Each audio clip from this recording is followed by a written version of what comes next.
people, real stories, real recovery Like, kind of thing. people's pronouns and how they dress are important in their identity. When I don't see this, Even in this route of recovery, get to real stories, real recovery. I am Kat, and I'm on the road of recovery. I'm JJ from Toledo, Ohio, and I've been in recovery just over 6 years. Well, thank you so much for joining us and coming out here to this beautiful state park. If you could start off by sharing a bit about your childhood. I grew up here in Toledo. Good childhood. My parents did get divorced at an early age, but I had a good stepdad, and very loving family.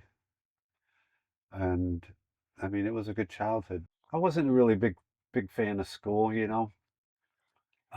In high school, I spent most of my time in. I better grab her. Ah, Come here. how old is Piper? Like 6. Okay, so you got her when you got sober?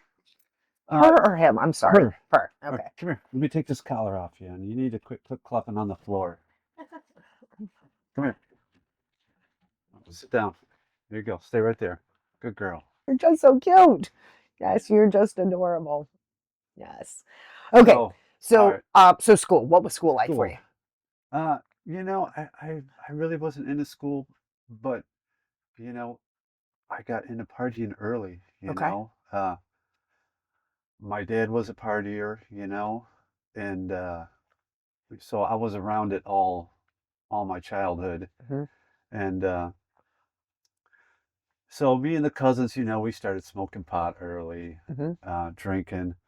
And I started playing music also, which, the whole supposedly, that's the party, playing music, being in a band, partying. hmm So, and seeing that growing up, it was just normal. So, Right. so getting into smoking weed and drinking early.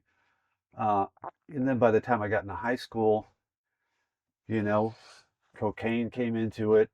Uh, and That's pretty young, high school too. yeah. Yeah.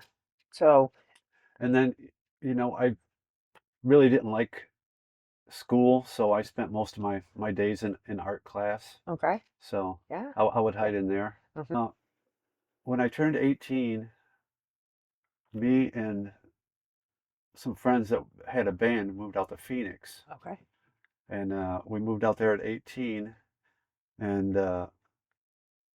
from out there, it just progressed, with being away from family and whatnot, and being around a group of people that all they do is party, and you surround yourself with that. Mhm. So, uh, and then things really didn't take off, I don't think, until,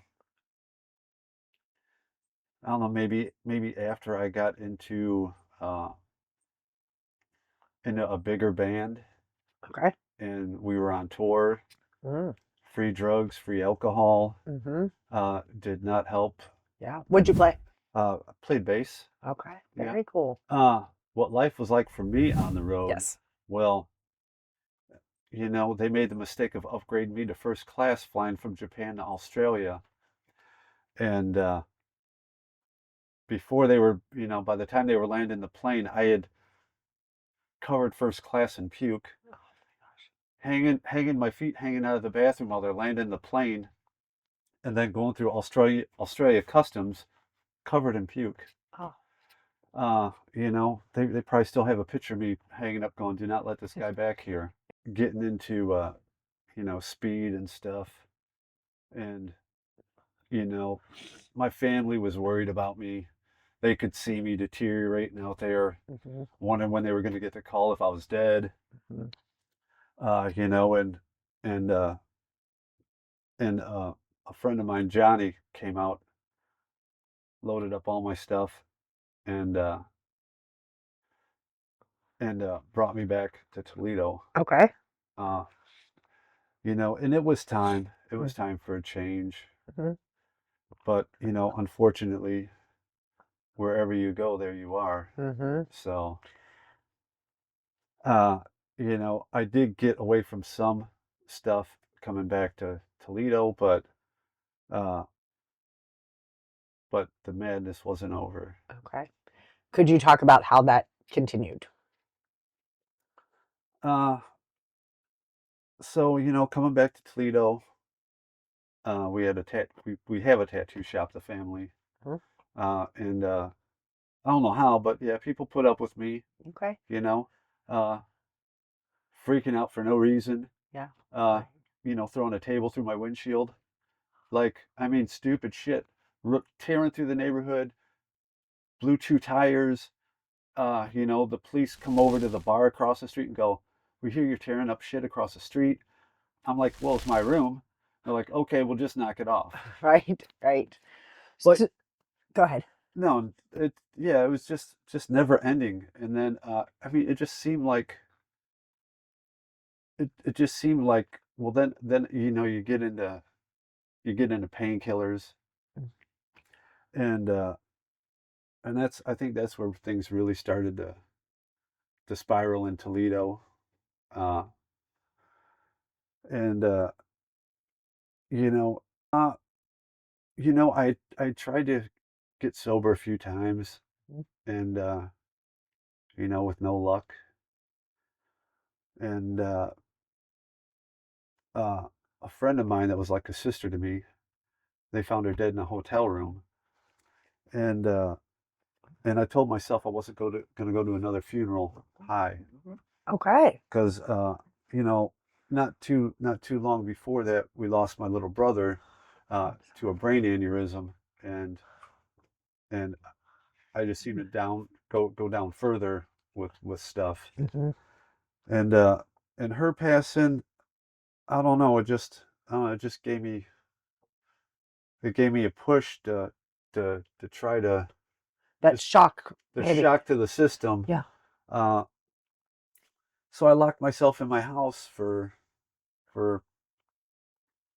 week and a half, 2 weeks, and didn't go anywhere, Uh-huh. and and you know, dried myself out, which was rough at home. Yeah. I can't imagine. Uh, and then I found a place with a program, Hmm. and going in there and just sitting in there and listening to people, you know, just hearing that somebody else made it out, you know, gave me a little hope. Hmm. If they did it, maybe I can. Yes. So, I got a sponsor, and I listened to him. Hmm. Whatever he told me, I did. I don't care what it was. Hmm. Like if he told me to do something, I'd do it because I wanted to stay sober. Getting good friends, a good group of people together that uh, you can hang out with, you can talk to. Uh, if I think there's somebody there that could benefit from you know my story, I make sure I go up, share it, make sure they're comfortable. Hmm. Because I remember how I felt coming in Yeah. and into the rooms. I was really nervous, wasn't Hmm. sure what was going on. Hmm. Uh, and just trying to make the newcomer, comfortable, Right. and let them know that there is a way out. Uh, I still record music. Yeah. Uh, I still play. Uh, my band that One of my bands that I hadn't played with in over 25 years did a show last October out in Phoenix. Hmm. And then we did another one in February, and then we got another one in October. Very cool. So I mean that's going well, and and then What about, so with being able to do that, is everybody in recovery in the band? no. Okay, so we're not a glum lot. We can go places that alcohol are, being spiritually fit and whatnot. If you could talk about how you kind of manage that, bar scene, playing in a band, playing with people who, aren't addicts or alcoholics, but, occasionally drink and whatnot. How do you manage that? It was tough at first, Yeah. playing with them and being in bars. I would always drive myself, It didn't matter if it was somewhere in town or if it was 4 hours away. I would drive myself just so when I would go in, play, and get out of there. Mhm. Load up my stuff and leave. Uh, and slowly, you know, I got more comfortable Mhm. with my recovery and being around. Not everybody drinks in the band, but Mhm. you know, just being around. I was having a hard time being around drunk people Yeah. at the shows. Yeah. When I was playing with the band, the bigger band out in Phoenix, Mhm. uh, it was with Rob Halford at Judas Priest, Oh wow, very cool. and he was sober. Oh, I did not know that. Okay. Yeah, Okay. so how he put up with me all that time, uh, you know, I look back now and I'm like, because I'm like his age that around his age that I was, Mhm. so there's no way I could hang around a 21-year-old that acted like me sober. Right. Like that would drive me nuts. Yeah. So I don't know how he put up with me, but he did. He must have Mhm. liked me. How much touring were you doing? Like, were you gone all? I mean, Australia, Japan to Australia. That's a pretty big tour. Um, typically worldwide tours. Yeah, yeah, Okay. yeah. We did a couple of them, Hmm. and they just last a few months at a time. Yeah. Pretty awesome though. Yeah. So, any bands I would have heard of Uh, what do you that mean? you played in or toured with? That I Yeah. toured with? Yeah. Yeah, we toured with Metallica. Oh my goodness. Yeah. Yeah, Anthrax. Okay. Yeah.